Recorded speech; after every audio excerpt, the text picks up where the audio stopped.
Hello welcome back to my channel. അപ്പോൾ ഇന്ന് ഞാൻ വന്നിരിക്കുന്നത് ഒരു കപ്പ് ഗോതമ്പ് പൊടിയും ഒരു മുട്ടയുണ്ടെങ്കിൽ സൂപ്പർ ഒരു ചായക്ക് കടിയാണ് ഞാൻ തയ്യാറാക്കാൻ പോകുന്നത്. ഇത് നമ്മുടെ വീട്ടിലുള്ള ചേരുവകൾ മാത്രം മതി, വളരെ കുറഞ്ഞ സമയം മാത്രം മതി കേട്ടോ. അപ്പോൾ എല്ലാവരും ഒന്ന് ട്രൈ ചെയ്ത് നോക്കുക. ഇതുപോലുള്ള റെസിപ്പികളൊക്കെ ലഭിക്കാനായിട്ട് ഈ ചാനലൊന്ന് സബ്സ്ക്രൈബ് ചെയ്യുക.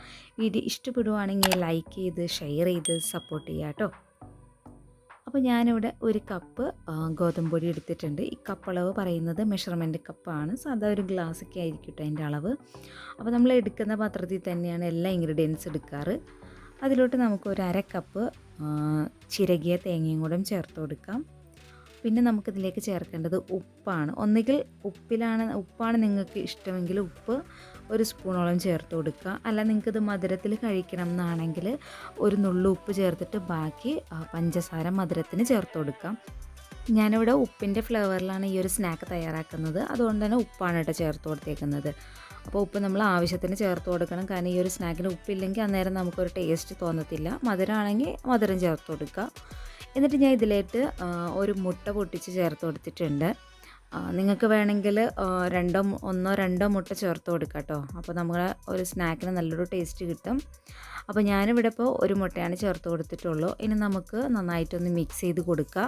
അതിനുശേഷം നമുക്കിതിലേക്ക് കുറേശ്ശെ വെള്ളം ചേർത്ത് കൊടുത്തിട്ട് ഒന്ന് മിക്സ് ചെയ്തെടുക്കണം കേട്ടോ. നമുക്ക് സ്പൂണിലൊക്കെ കോരിയിടാൻ പാകത്തിന് അല്ലെങ്കിൽ കൈ കൊണ്ട് കോരിയിടാൻ പാകത്തിന് നമുക്ക് ഈ ഒരു മാവ് കിട്ടണം. അപ്പോൾ ഞാൻ നന്നായിട്ടൊന്ന് കയ്യിൽ ഉപയോഗിച്ചിട്ട് ബീറ്റ് ചെയ്ത് വെച്ചിട്ടുണ്ട്. നമുക്ക് വെളിച്ചെണ്ണയിലോട്ട് ഇതുപോലെ ഇടാൻ പാകത്തിന്. അപ്പോൾ ഞാൻ ഇവിടെ ഓയിലിൽ ഇത് ഫ്രൈ ചെയ്തെടുക്കുകയാണ്. അപ്പോൾ ഇതിൻ്റെ വലിപ്പമൊക്കെ നമുക്ക് ഇഷ്ടമുള്ള അനുസരിച്ചിട്ട് ചെയ്യാൻ പറ്റും. ഇത് പെട്ടെന്ന് ഇപ്പോൾ വൈകുന്നേരങ്ങളിലൊക്കെ പെട്ടെന്ന് നമുക്ക് ചായക്ക് സ്നാക്ക് എന്തെങ്കിലും തയ്യാറാക്കാൻ തോന്നുമ്പോൾ പെട്ടെന്ന് തന്നെ തയ്യാറാക്കാൻ പറ്റും. ഗോതമ്പ് പൊടി എടുക്കുക, മുട്ട എടുക്കുക, യോജിപ്പിക്കുക, പഞ്ചസാര ഉപ്പ് എന്താണെന്ന് വെച്ച് ചേർക്കുക. എന്നിട്ട് നമുക്കിത് ഫ്രൈ ചെയ്തെടുക്കുക. അതുപോലെ തന്നെ ഫ്രൈ ആവുന്നതും വളരെ പെട്ടെന്ന് തന്നെ ഫ്രൈ ആയും കിട്ടും കേട്ടോ. ഒരുപാട് നേരമൊന്നും ഇതിന് കുക്കിംഗ് ടൈമിന് ആവശ്യമില്ല. പെട്ടെന്ന് തന്നെ ആവുകയും ചെയ്യും. പെട്ടെന്ന് ഇതിൻ്റെ കളറൊക്കെ ചേഞ്ച് ആയിട്ട് കിട്ടും. അപ്പോൾ എല്ലാവരും ഇതൊന്ന് ട്രൈ ചെയ്ത് നോക്കണം. എന്നിട്ട് നിങ്ങൾക്ക് വീഡിയോ ഇഷ്ടപ്പെടുന്നുണ്ടെങ്കിൽ ഒന്ന് ലൈക്ക് ചെയ്യുക. അതുപോലെ മറ്റുള്ളവരിലേക്ക് ഇതൊന്ന് ഷെയർ ചെയ്ത് കൊടുത്ത് സപ്പോർട്ട് ചെയ്യണം. നിങ്ങളുടെ അഭിപ്രായങ്ങളൊക്കെ കമൻറ്റ് ബോക്സിലൂടെ അറിയിക്കുക കേട്ടോ. അപ്പോൾ ഇതുപോലുള്ള വ്യത്യസ്ത വീഡിയോസൊക്കെ ആയിട്ട് ഞാൻ വീണ്ടും വരും. അതുവരെ ഓക്കെ, ബൈ, താങ്ക് യു.